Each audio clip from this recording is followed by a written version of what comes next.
அனைவருக்கும் வணக்கம். இன்றைக்கி ஸ்ரீவி லட்டூஸ் கிச்சனில் காலிஃப்ளவர் ஊத்தப்பம் போடலாம் வாங்க.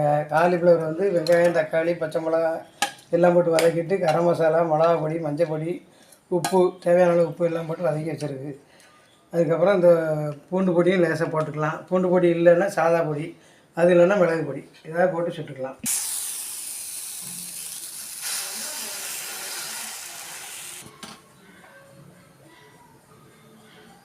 பூண்டு பொடி போடுறேன்.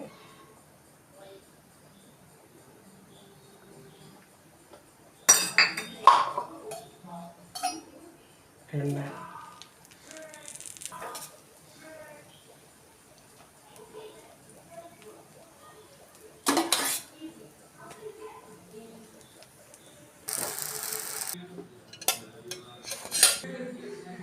Cauliflower uttapam ready. சாப்பிட்டு பார்த்து அதை கமெண்ட் பண்ணுங்கள்.